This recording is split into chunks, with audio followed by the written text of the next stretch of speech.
The dust swirled across the trail like ghosts dancing in the afternoon sun as Reece Blackburn pulled his horse to an abrupt stop. His keen eyes had caught something unusual: a huddled figure at the edge of the path, shoulders heaving with violent coughs that echoed across the empty plains of Wyoming Territory, 1878. The sound was unmistakable, like dry leaves scraping against leather, and it sent a chill through him despite the summer heat. "Whoa, Drifter," Reece murmured to his Palomino stallion, swinging down from the saddle with the practiced ease of a man who'd spent most of his 28 years on horseback. His spurs jangled as his boots hit the dirt. Hand instinctively resting on the Colt revolver at his hip. Caution was second nature out here, even when approaching someone who appeared in distress. The woman didn't look up as he approached. She was doubled over, one hand braced against a boulder, the other pressed against her chest as another fit of coughing racked her slender frame. Her dress, once a fine blue calico, was dusty and torn at the hem. A small valise lay toppled beside her. "Madam," Reece called, maintaining a respectful distance. "You all right?" When she finally raised her face, Reece was struck by eyes the color of summer sage, red-rimmed and watery from coughing, set in a face that, despite its current pallor, was undeniably beautiful. A few strands of auburn hair had escaped her bonnet, clinging to her sweat-dampened temples. She attempted to straighten and speak, only to be seized by another coughing spell. Her knees buckled beneath her, and Reece moved forward with the speed of a mountain lion, catching her before she hit the ground. "You'll rest before you fall again," he said firmly, his voice gentle but allowing no argument as he steadied her. "I've got a camp set up not far from here. Clean water and shade." "I can't," she began, her voice raw and scratchy. "You can and you will," Reece interrupted. "Whatever your destination is, you won't make it in this condition." He nodded toward the western horizon where ominous clouds were gathering, storms coming too. Would be poor manners to leave a lady out here to face it alone. She studied his face with wary intelligence, clearly weighing her limited options. "Katherine Johansson," she finally offered, attempting a dignity that was undermined by another small cough. "I'm headed to Silver Creek." "Reece Blackburn," he replied with a slight tip of his hat. "And Silver Creek still 2 days' ride from here, Miss Johansson." Katherine tried to stand on her own, swaying slightly. "I need to reach Silver Creek by Thursday." "My brother, you need water and rest first," Reece insisted, reaching for her valise. "Otherwise, you'll never make it to Thursday or Silver Creek or anywhere else except maybe an early grave." A spark of defiance flashed in her eyes, but was quickly replaced by resignation as the reality of her situation settled in. She nodded reluctantly. "My horse?" she asked, glancing around. "Don't see one," Reece observed, scanning the area. "Did it bolt?" "Stolen," Katherine said bitterly. "2 men, yesterday, left me with only this." She gestured to the small valise. Reece's jaw tightened. Horse thieves were among the lowest vermin in the territory. Leaving a woman alone on foot was tantamount to murder out here. "Well then," he said, "you'll ride with me to camp." "Can you manage to stay in the saddle if I help you up?" "I've been riding since I was 6 years old, Mr. Blackburn," she replied with unexpected spirit. "A little cough won't unseat me." Despite her brave words, Reece noticed how she trembled as he helped her onto Drifter's back before mounting up behind her. Her body was warm, too warm against his chest, and he could feel the ragged rhythm of her breathing. As they rode, he kept one arm securely around her waist, feeling a strange protectiveness toward this woman he'd just met. Katherine Johansson was clearly no delicate flower, but something about her vulnerability combined with her determination stirred something in him that had been dormant for a long time. By the time they reached his camp nestled in a small grove of cottonwoods beside a creek, the wind had picked up, bringing with it the first cool drops of rain. Katherine's coughing had worsened during the ride, and she was leaning heavily against him. Reece's camp was simple, but well-organized: a small tent pitched under the shelter of the trees, a fire ring with the remains of that morning's fire, and his supplies neatly stowed under an oilskin tarp. He helped Katherine down and settled her on a fallen log while he quickly expanded the tent to better accommodate 2 people. "It's not much," he apologized, "but it'll keep you dry." "It's more than I had an hour ago," she replied, attempting a smile that transformed her face despite her obvious discomfort. Inside the tent, Reece arranged his bedroll for Katherine and added his spare blanket. "You rest here. I'll get a fire going before the rain really hits, make some hot coffee." She sank gratefully onto the bedroll but grabbed his wrist as he turned to leave. "Why are you helping me, Mr. Blackburn?" Reece looked down at her delicate fingers against his sun-weathered skin. "Out here we help each other. It's the only way to survive." He gently extracted his wrist. "And it's just Reece." "Then I'm just Katherine," she replied, her eyes already closing with exhaustion. Outside, Reece worked quickly to build the fire and secure the campsite against the approaching storm. His thoughts kept returning to the woman in his tent. There was something about Katherine that spoke of both strength and secrets. Whatever had brought her out here alone was no small matter. He was certain of that. By the time the rain began in earnest, Reece had a pot of coffee brewing and was mixing a remedy his mother had taught him, a concoction of honey and herbs that had soothed many a cough in his childhood home. He ducked back into the tent with the drinks. Katherine was sitting up, her back against his saddlebag. She'd removed her bonnet, and her auburn hair fell in waves past her shoulders. Even ill and disheveled, there was an undeniable elegance about her that seemed out of place in the rugged territory. "Drink this," he said, offering her the herb mixture. "Old family remedy, tastes awful but works wonders." She accepted the cup with a raised eyebrow but dutifully drank, grimacing at the taste. "If it works half as bad as it tastes, I'll be cured by morning." Reece couldn't help but smile. That's the spirit. As night fell and the rain drummed steadily on the canvas above them, Katherine's coughing gradually eased. Reece sat at the tent opening, giving her privacy while keeping watch. He'd offered to sleep outside under the tarp, but she'd insisted there was room for both of them, pointing out practically that he'd catch his death in the rain. "So what takes you to Silver Creek?"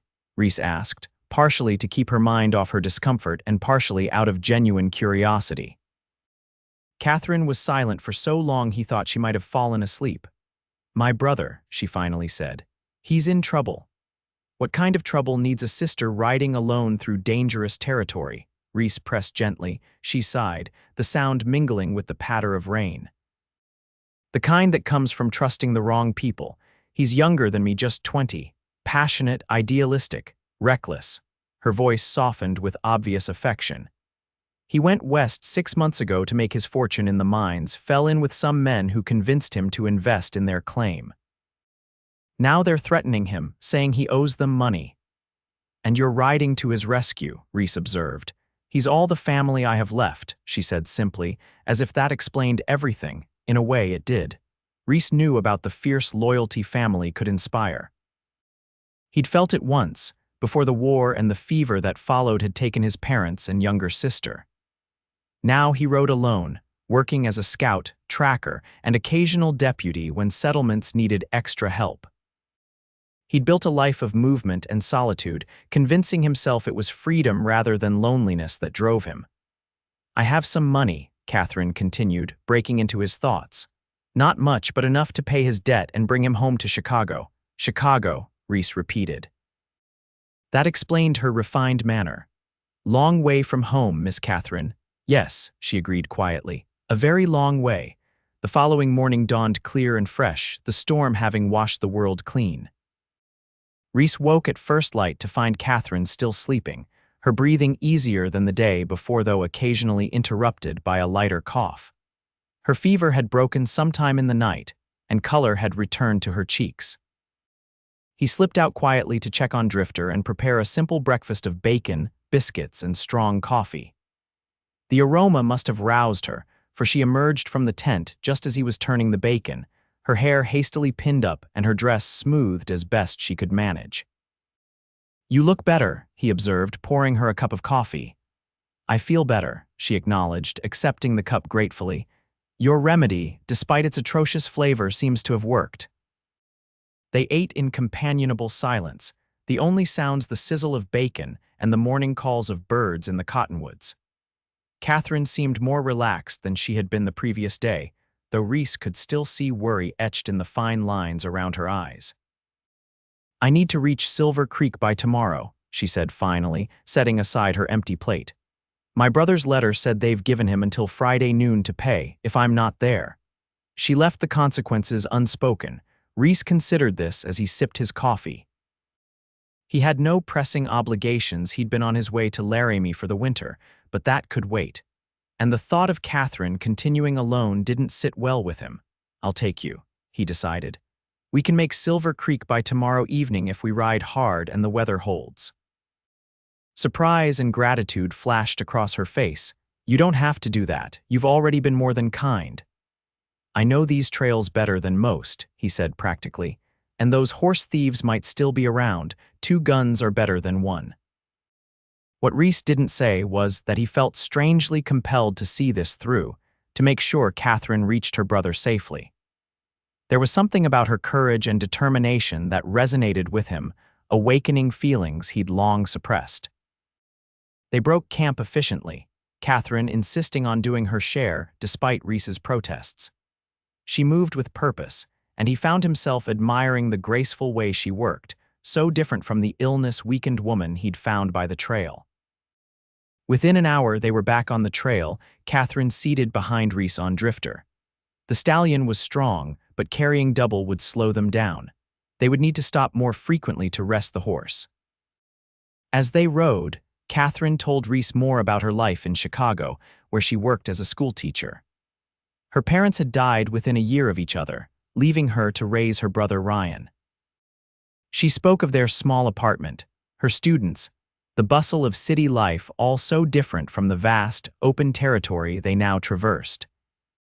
In turn, Reece shared stories of his own past growing up on a small ranch in Texas, fighting in the war when he was barely 18, and his years since then drifting through the Western territories. He found himself talking more than he had in months, perhaps years, something about Katherine making it easy to open up. They stopped at midday near a small spring to rest Drifter and eat a cold lunch of jerky and hardtack. Katherine had another small coughing fit, but it passed quickly. "Tell me about your brother," Reece said as they sat in the shade of a solitary pine. "What's he like?" Katherine's face softened with affection. "Ryan is bright, too bright for his own good sometimes. He has ideas about everything: politics, business, philosophy. He should have gone to university, but we couldn't afford it after our father died." She sighed. "He's impulsive and trusting, sees the best in everyone. That's what worries me most. He doesn't understand how the world can take advantage of that trust, and these men he's involved with." "I don't know much about them," she admitted. "His letters mentioned a man named Harlan Doyle who runs some kind of mining operation. At first, Ryan was enthusiastic, writing about how they were going to strike it rich. Then the letters changed. He said they needed more investment, that the claim wasn't producing as expected. The last letter," she swallowed hard. "The last one just said he was in trouble, that they were accusing him of holding out on them, that he needed $500 by Friday or they'd—" She broke off, unable to finish. "I know Doyle," Reece said grimly. "By reputation, at least. He's not a miner, he's a con man. Moves from settlement to settlement, setting up fake mining operations, taking investments, then disappearing when questions start being asked." Katherine paled. "Then Ryan wasn't just unlucky, he was targeted," Reece nodded. "Likely so. A young, eager Easterner would be exactly the kind of mark Doyle looks for." He hesitated, then added, "Doyle's also known to have a violent streak, if your brother's threatening to expose him." "Then he's in even more danger than I thought," Katherine finished, standing abruptly. "We need to keep moving." They continued riding through the afternoon, the landscape gradually changing as they moved west. The flat plains gave way to rolling hills dotted with pine and aspen. In the distance, the jagged peaks of mountains rose against the horizon. As dusk approached, they made camp in a sheltered hollow. Katherine's cough had worsened slightly with the exertion of the day's travel, but she waved away Reece's concerns, insisting they maintain their pace the following day. They ate a simple dinner of beans and the last of Reece's bacon, then sat by the fire as night settled around them. The stars emerged one by one until the sky was ablaze with light. more stars than could ever be seen through Chicago's coal smoke and gas lamps. "It's beautiful," Katherine murmured, gazing upward. "I'd forgotten how many there are." "One of the things I love about this country," Reece agreed, "makes a man feel small but in a good way, like your troubles aren't as big as they seem." Katherine turned to look at him, the firelight casting warm shadows across her features.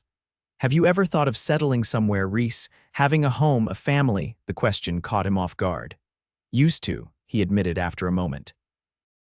"After the war, I thought I might go back to Texas, rebuild the family ranch, but the fever came through that winter. By spring, I was the only Blackburn left." He poked at the fire with a stick, watching the sparks rise. "After that, staying in one place just didn't make sense anymore."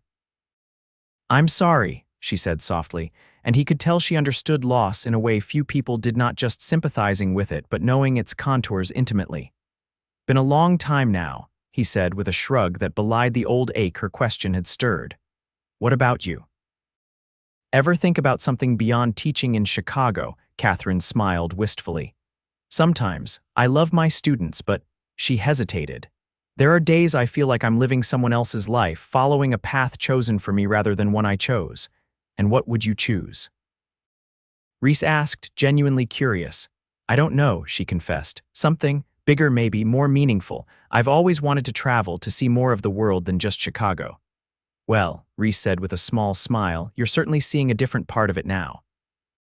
She laughed, the sound rich and warm in the night air. "Not exactly what I had in mind, but yes. Despite everything, there's something exhilarating about being out here, something true." Reece understood exactly what she meant. It was one of the reasons he'd never returned east after the war. For all its dangers and hardships, there was an honesty to life in the territories that he'd never found elsewhere. They fell into silence, comfortable in each other's company in a way that surprised Reece. He'd known Katherine barely 24 hours, yet he felt a connection with her that he couldn't explain, as if they'd known each other much longer, or perhaps were meant to know each other. The thought unsettled him. Reece had spent years avoiding attachments, knowing that in this land, people came and went like the seasons. Katherine would rescue her brother and return to Chicago, to her teaching and city life.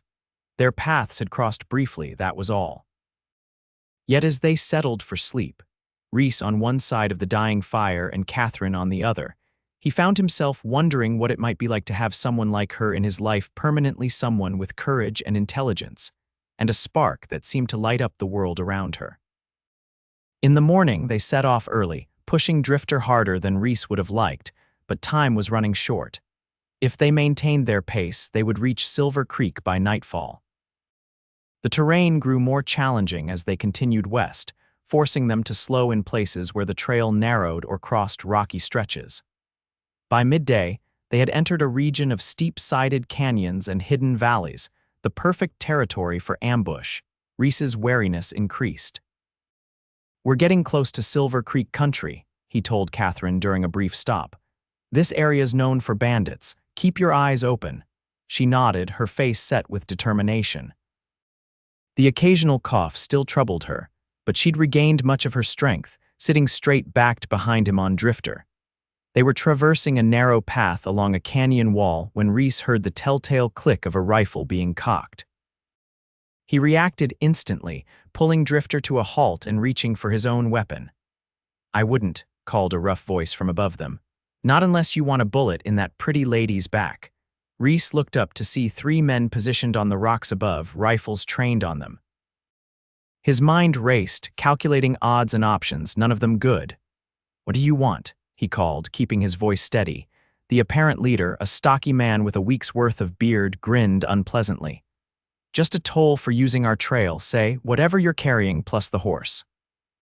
"That's our only horse," Reece replied, "and we're carrying nothing of value." "I'll be the judge of that," the man said, signaling to his companions to move down the slope toward them. "The lady's got a mighty fine brooch on her collar, and that's a good colt you're wearing." Katherine tensed behind Reece, her fingers digging into his sides. He could feel her fear, but also her anger. The bandits were nearly upon them when a shot rang out from across the canyon, striking the rock near the leader's feet. All eyes turned to see a mounted figure on the opposite rim, rifle raised. "That's far enough, Griggs," called a commanding voice. The bandit leader Griggs cursed. "This ain't your business, Ranger." "Harassing travelers on a public trail is exactly my business," the ranger replied, his horse picking its way down a barely visible path toward them. "Now back off before I decide to remember that warrant out for you in Cheyenne." For a tense moment, Reece thought Griggs might risk a fight, but with a final curse, the bandit signaled his men to retreat. They scrambled back up the rocks and disappeared over the ridge. The ranger approached, a tall man with graying hair beneath his wide-brimmed hat. The silver star on his vest glinted in the sunlight. "Ranger Samuel Hawkins," he introduced himself.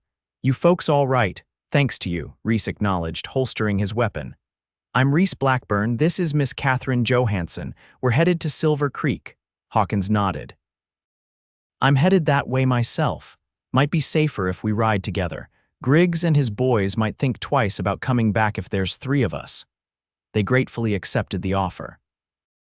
With Katherine continuing to ride Drifter and Reece walking alongside, they made slower progress than before, but the Ranger's company provided both safety and local knowledge.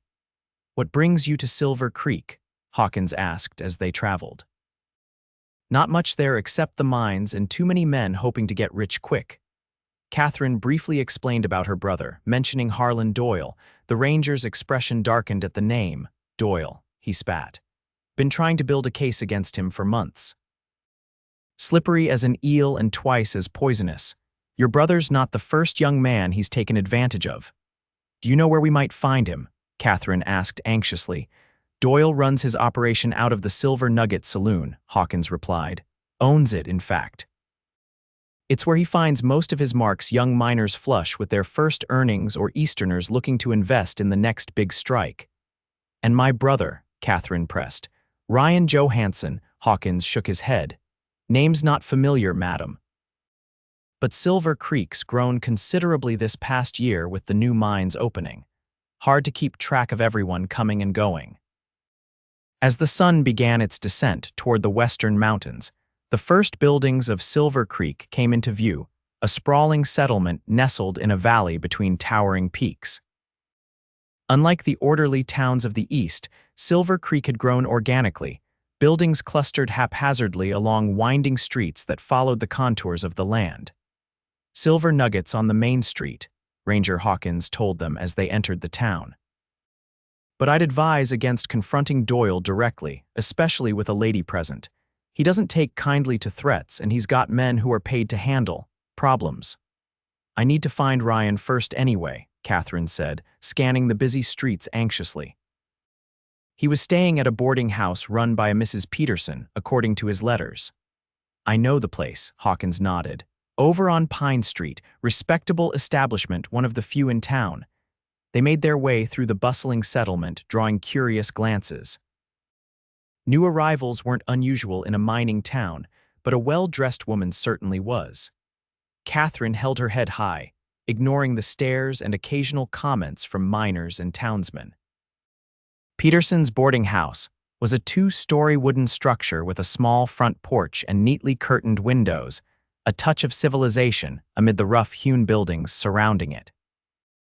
As they approached, the door opened and an elderly woman with steel-gray hair emerged, shooing away a stray cat with a broom. "Mrs. Peterson," Katherine called, sliding down from Drifter before Reece could help her. The woman looked up, surprise evident on her weathered face. "Yes." "Can I help you, miss? I'm looking for my brother, Ryan Johansson. I believe he's staying here." Mrs. Peterson's expression shifted to something between pity and concern. "Oh, my dear, you're Ryan's sister. He spoke of you often." She glanced at Reece and the ranger before returning her gaze to Katherine. "Perhaps you'd better come inside." A cold dread settled in Katherine's stomach. Is Ryan all right?" "He's alive," Mrs. Peterson assured her quickly. "But he's in a bad way, been beaten something terrible. I've been caring for him these past 3 days." Katherine paled, swaying slightly. Reece was at her side instantly, a steadying hand at her elbow. "We need to see him," he said firmly. Mrs. Peterson nodded, leading them inside to a small, clean parlor. "Wait here, I'll see if he's awake." As the landlady disappeared upstairs, Katherine sank into a chair, her composure finally cracking. 3 days, she whispered. He's been hurt for 3 days and I didn't know. I should have come sooner. You came as soon as you could, Reece said gently, kneeling beside her chair. And you're here now, that's what matters. Ranger Hawkins paced the small room, his expression grim. Doyle's work, I'd wager. Beating is his favorite warning. The fact your brother's alive means they still think they can get money from him. Mrs. Peterson returned a few minutes later. He's awake. Not very strong, but he's asking for you, Miss Johansson. Katherine rose immediately, following the older woman upstairs with Reece close behind. They entered a small bedroom where a young man lay in bed, his face a map of bruises and cuts. One eye was swollen shut, and his right arm was bandaged and splinted. Katie, he croaked, his good eye widening at the sight of his sister. Katherine rushed to his bedside, carefully embracing him as tears streamed down her face. Oh, Ryan, what have they done to you? I'm so sorry, Ryan whispered, his voice thick with pain and emotion. I've made such a mess of everything. They said the claim was going to make us rich. By the time I realized it was worthless, I'd already invested everything, and then they said I owed them more. SHH, Katherine soothed, stroking his hair gently. None of that matters now, I'm here to take you home. Ryan's eye darted to Reece, who stood quietly by the door. Who's he? This is Reece Blackburn, Katherine explained. He's been helping me. I wouldn't have made it here without him. Ryan tried to sit up but winced in pain. You don't understand, Katie. Doyle's expecting payment tomorrow. If I don't have the money, how much does he claim you owe? Reece interrupted, stepping forward. $500, Ryan replied miserably. Katherine reached into her pocket and withdrew a small purse. I brought $300. It's everything I had saved, plus what I got from selling Mother's silver. It won't be enough, Ryan said desperately. Doyle's not a reasonable man, and now the interest has added more to the debt. Reece exchanged a look with Katherine, seeing the fear beneath her composed exterior. We'll figure something out, he assured them both, though he wasn't sure how. $300 was a small fortune out here, but mining swindlers like Doyle were greedy by nature. They wouldn't settle for less than they'd demanded, especially if they sensed desperation. There was a knock at the door, and Ranger Hawkins entered. Sorry to interrupt, but we need to talk strategy. Doyle's men are already asking questions downstairs. Word travels fast in a town this size. For the next hour, they discussed options, none of them ideal. Ryan insisted he could travel, despite Mrs. Peterson's objections that he was too weak to sit a horse. Katherine was equally adamant that they wouldn't leave without settling the debt, fearing Doyle would send men after them. I might have a solution, Hawkins finally said. I've been building a case against Doyle for months, but I need witnesses willing to testify. If your brother's willing to make a formal statement about Doyle's operation, I might be able to convince the judge to issue an arrest warrant. And in the meantime, Katherine asked anxiously, Doyle expects payment tomorrow. In the meantime, Reece said slowly, an idea forming, we give Doyle exactly what he's expecting, a frightened young man and his sister with money in hand. All eyes turned to him.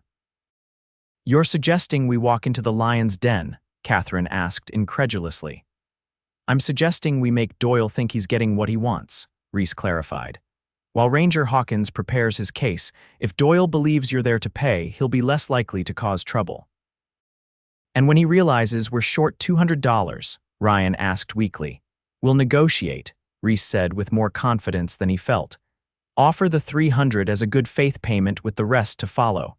It's risky, Hawkins warned. Doyle's not known for patience or understanding. It's our only play, Reece insisted.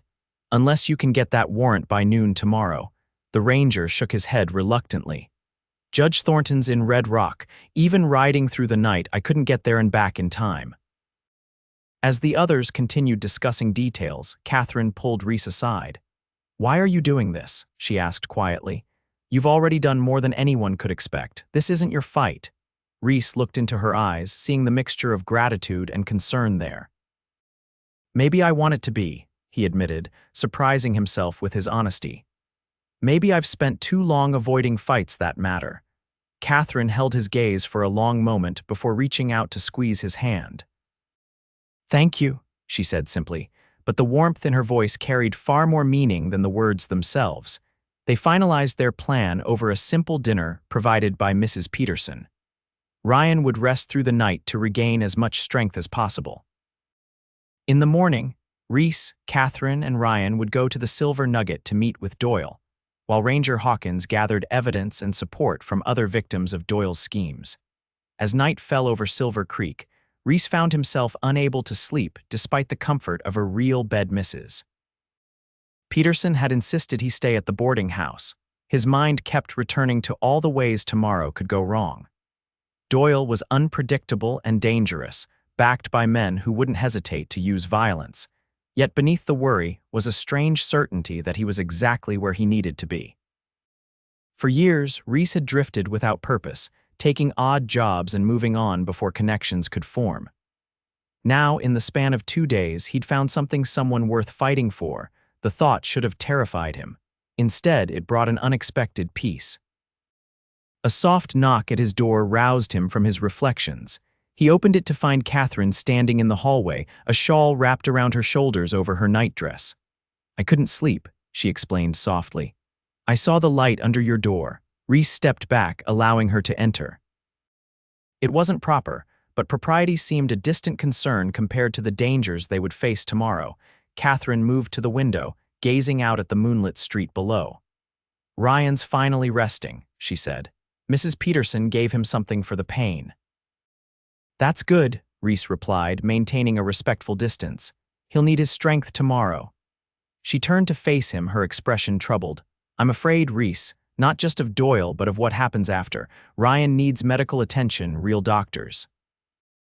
I need to get him back to Chicago, but I've spent nearly everything I had just getting here."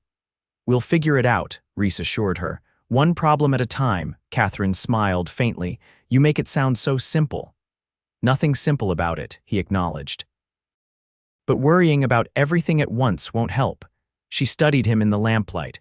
"How did you become so wise, Reece Blackburn?" "Not wisdom," he said with a self-deprecating smile.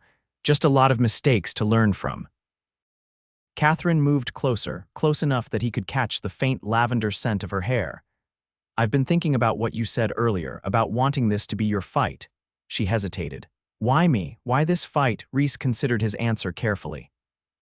"When I found you on that trail, coughing and exhausted, most people would have given up. You didn't. You were determined to reach your brother no matter what it took. That kind of courage. It's rare." "It's not courage when you have no choice," she said softly. "We always have choices," Reece countered. "You chose to come west alone, knowing the risks. You chose to trust me, a stranger. Those weren't easy choices, Katherine." She looked up at him, her eyes reflecting the lamplight. "And you, what choice are you making now?" The question hung between them, heavy with meaning. Reece knew he stood at a crossroads. The safe path was to help Katherine and Ryan tomorrow, then ride away as he always did. The other path, the one his heart was pulling him toward, was far less certain.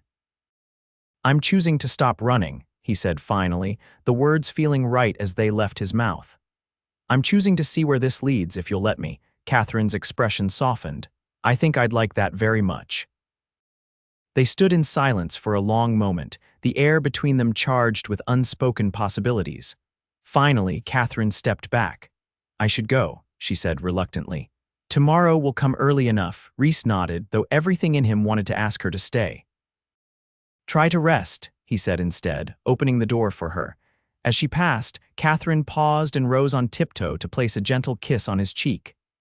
"Good night, Reece," she whispered before disappearing down the hallway to her own room. Reece stood in the doorway long after she'd gone, his hand touching the spot where her lips had been. Whatever happened tomorrow, he knew with absolute certainty that his life had changed the moment he'd spotted Katherine Johansson coughing beside that dusty trail. Morning came with the bustle and noise of a mining town awakening. Reece dressed carefully, checking his revolver and the small derringer he kept in his boot, a precaution he hoped wouldn't be necessary. When he went downstairs, he found Katherine and Ryan already in the parlor, both looking pale but determined. Ryan was standing with the aid of a cane, his face still a patchwork of bruises but his good eye clear and alert. He wore his best clothes, though they hung loosely on his frame after days of illness. "Mr. Blackburn," he greeted Reece, extending his left hand since his right arm remained splinted. "I owe you my gratitude for helping my sister. Katherine tells me you've been most kind." The slight hesitation and protective glance Ryan gave his sister told Reece that Katherine had shared more than just the basics of their journey. "Your sister's a remarkable woman," Reece replied honestly. "And please call me Reece." Mrs. Peterson bustled in with a tray of coffee and toast. "You'll all need something in your stomachs," she insisted. "Especially you, young man," she added to Ryan. "Can't face that devil Doyle on an empty stomach." They ate in relative silence, each lost in their own thoughts. Ranger Hawkins had left before dawn to gather potential witnesses and alert the town marshal to possible trouble, promising to be nearby when they confronted Doyle. "Remember," Reece said as they prepared to leave, "let me do most of the talking.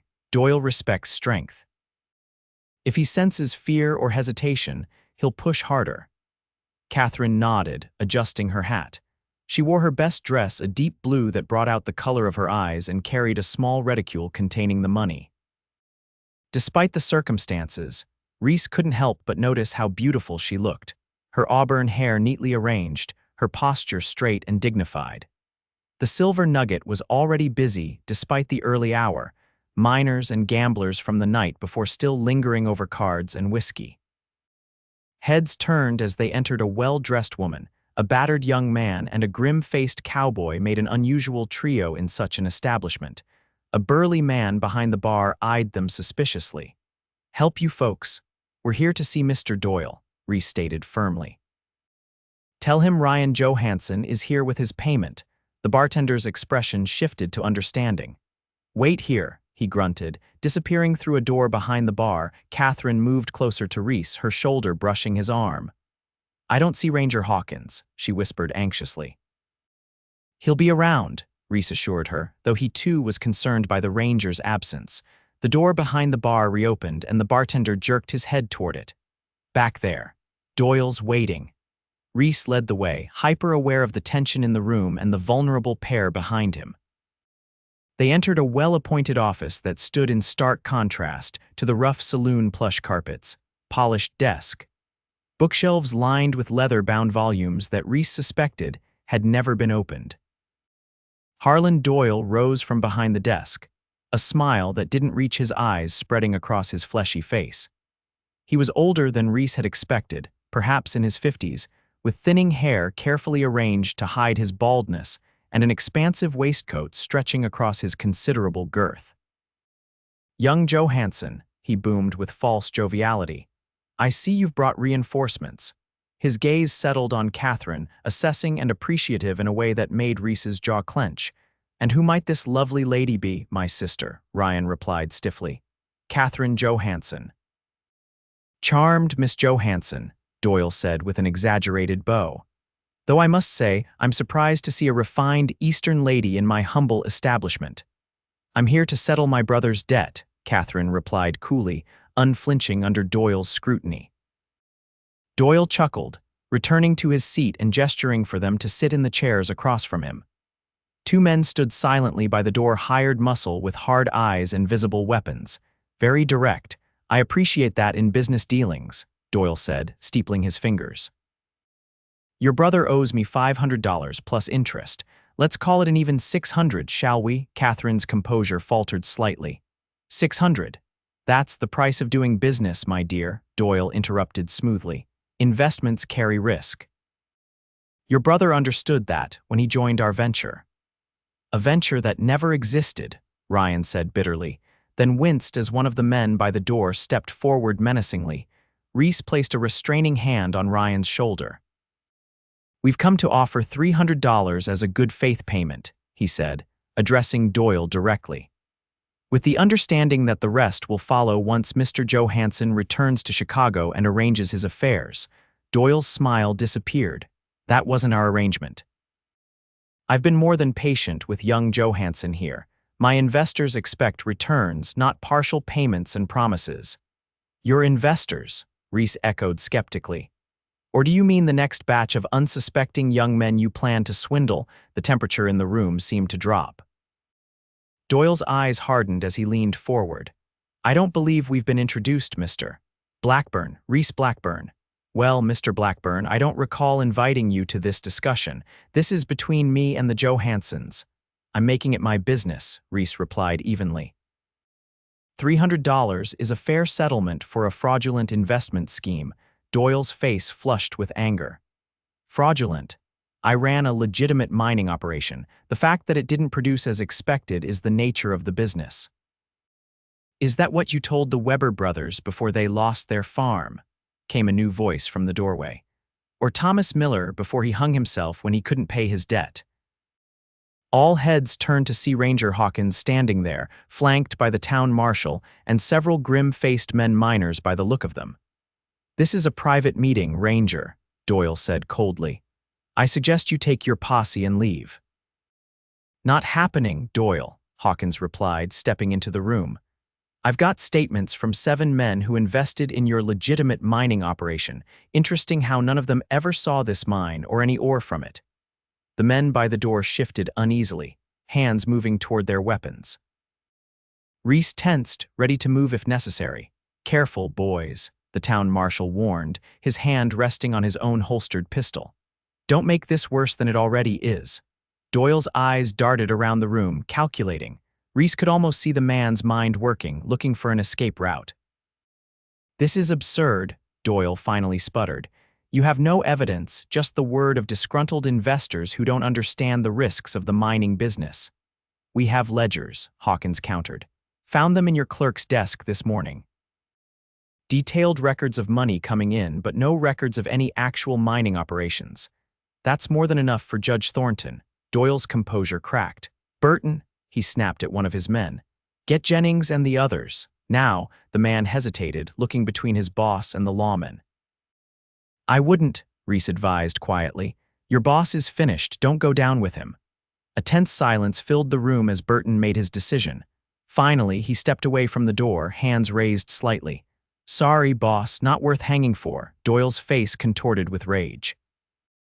With surprising speed for a man his size, he yanked open a desk drawer and pulled out a small pistol, aiming it not at the lawman but at Katherine. Nobody moves, he shouted. Or the lady gets a bullet. Reece's blood ran cold. Katherine sat perfectly still, her face pale but her eyes defiant. Put it down, Doyle, Ranger Hawkins said calmly. You're only making it worse for yourself. Back off, Doyle snarled. All of you back off or I swear I'll shoot her. Time seemed to slow as Reece assessed the situation. Doyle was panicking, his hand shaking slightly dangerous, unpredictable. The ranger and marshal couldn't get a clear shot without risking Katherine. Ryan was too injured to help. It would have to be him. With practiced precision, Reece calculated angles and distances. Then, in one fluid motion, he lunged across the desk, grabbing Doyle's wrist and forcing it upward just as the gun discharged, sending a bullet into the ceiling. They crashed to the floor together, Reece's momentum carrying them both down. Doyle fought with the desperation of a cornered animal, but Reece had youth and strength on his side. He pinned the older man's gun hand to the floor, squeezing until the weapon clattered free. It's over, Reece said through gritted teeth as the marshal and Hawkins rushed forward to secure Doyle. Only when the man was safely in handcuffs did Reece turn to Katherine, his heart pounding with fear for her safety. She was standing now, supported by Ryan, her face ashen but otherwise unharmed. Are you all right?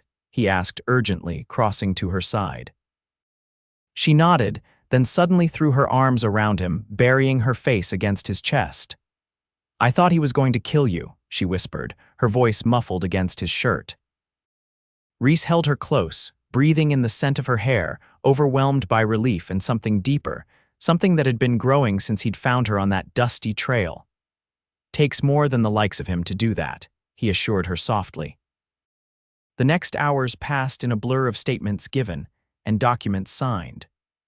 Doyle was locked in the town jail while his men scattered, unwilling to face the consequences of their association with him.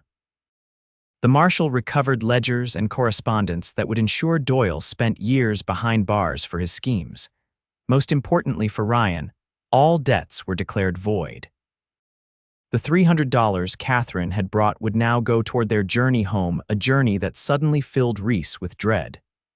The thought of Katherine returning to Chicago, disappearing from his life as quickly as she'd entered it, left a hollow feeling in his chest. As evening approached, they returned to Mrs. Peterson's boarding house, exhausted but relieved. Ryan needed to rest, his injuries having taken a toll during the long, stressful day. "I'll check on him later," Katherine told Reece as Ryan was helped upstairs. "Right now, I think I need some air." Reece nodded, understanding her need to process everything that had happened. "The back porch is quiet," he suggested. "Mrs. Peterson has some comfortable chairs out there." They sat side by side in the gathering dusk, watching as the town's lamps were lit one by one, creating pools of golden light in the deepening blue of evening. For a while, neither spoke, content to share the peaceful moment after so much tension. "What happens now?" Katherine finally asked, her voice soft in the stillness. Reece looked at her, memorizing the way the fading light caught in her auburn hair, the delicate curve of her profile. "I suppose you and Ryan will head back east as soon as he's strong enough to travel." "Yes," she agreed, though there was a note of uncertainty in her voice. "He needs proper medical care, and I have my teaching position." She trailed off, leaving unspoken questions hanging in the air between them. "And you?" she asked after a moment. "Will you continue on to Laramie?" Reece hadn't thought that far ahead. His plans, once so clear, now seemed distant and unimportant. "I'm not sure," he admitted. "For the first time in years, I don't know what comes next." Katherine turned to face him fully, her eyes searching his. "You could come to Chicago," she suggested tentatively. "It's not all crowded streets and factories. There are beautiful parks, the lake. You might like it." The offer sent a surge of hope through him, quickly tempered by reality. "I don't know much about city living," he said carefully. "Not sure what I'd do there. The police department always needs good men," she replied. "Or there are ranches outside the city if you preferred something more familiar." The fact that she had clearly been thinking about this, considering possibilities for him in her world, touched Reece deeply. Yet something held him back, not fear exactly, but awareness of how different their lives were. "Or," he said slowly, an idea forming, "you could stay." Katherine's eyes widened. "Stay here in Silver Creek." "Not necessarily Silver Creek," Reece clarified, "but somewhere in the territory. Denver, perhaps. It's growing fast, becoming more civilized. They need teachers there too." "And Ryan, Denver has good doctors," Reece pointed out, "and opportunities for a young man with ideas and energy once he's recovered."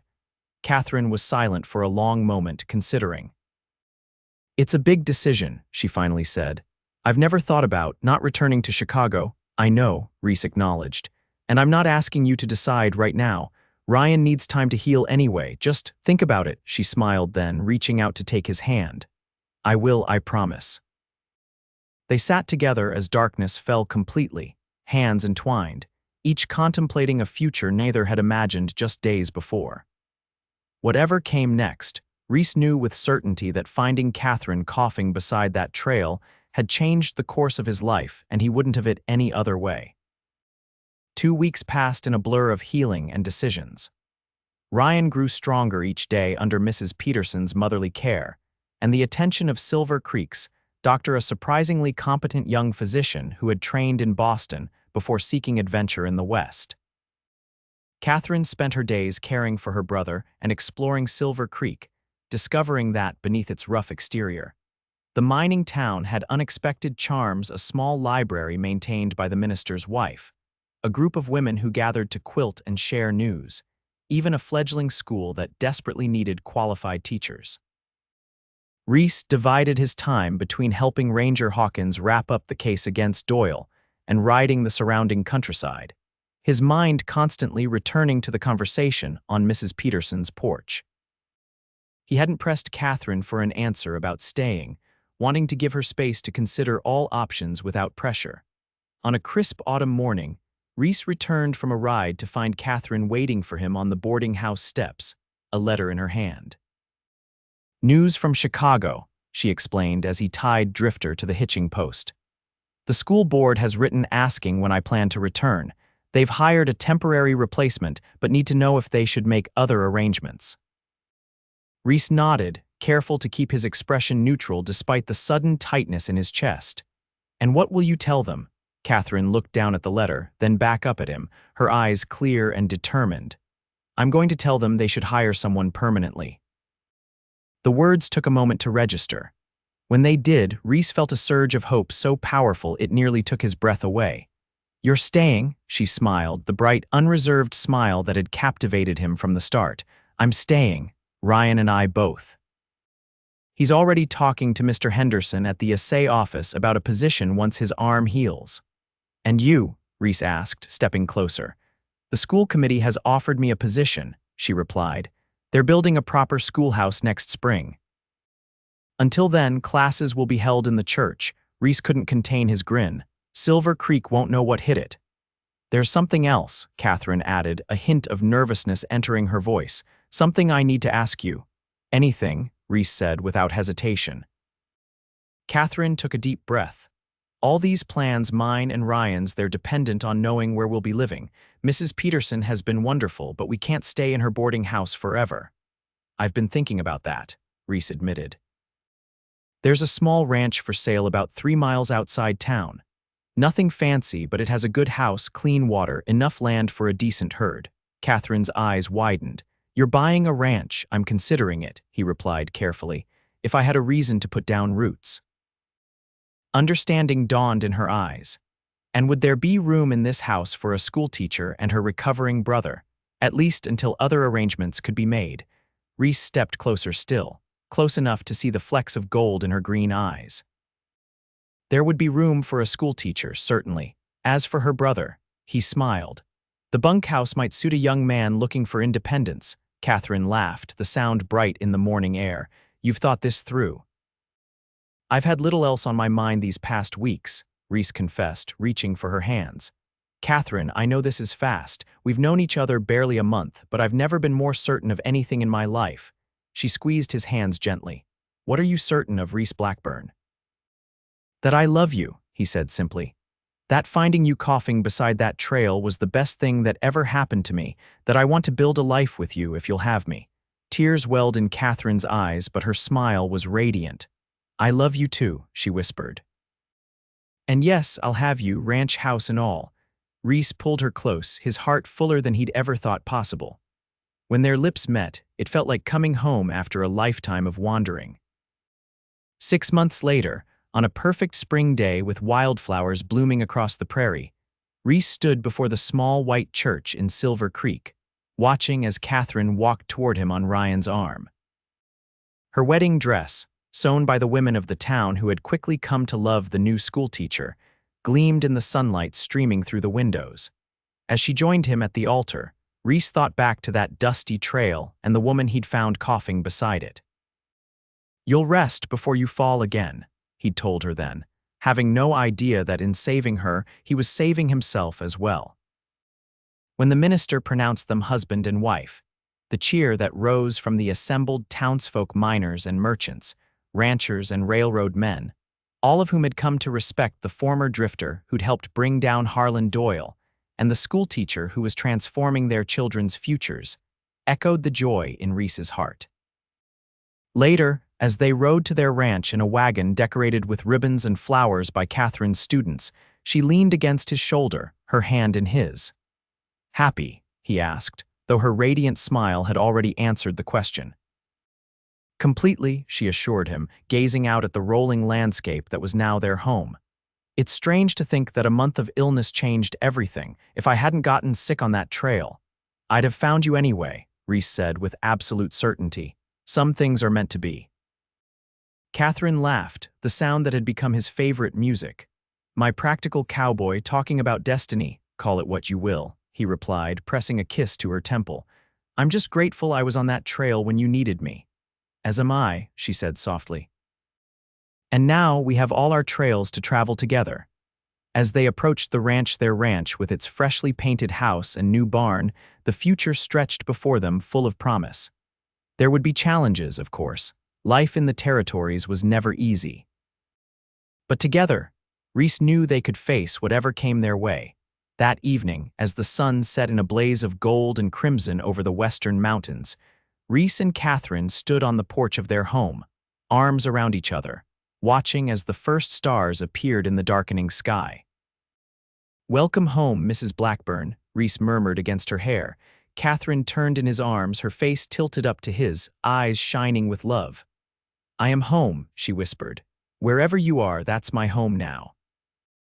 And as he lowered his lips to hers, Reece knew with bone-deep certainty that the journey that had begun with a woman coughing beside a dusty trail had led them exactly where they were meant to be together, under the vast Wyoming sky, writing their love story one day at a time.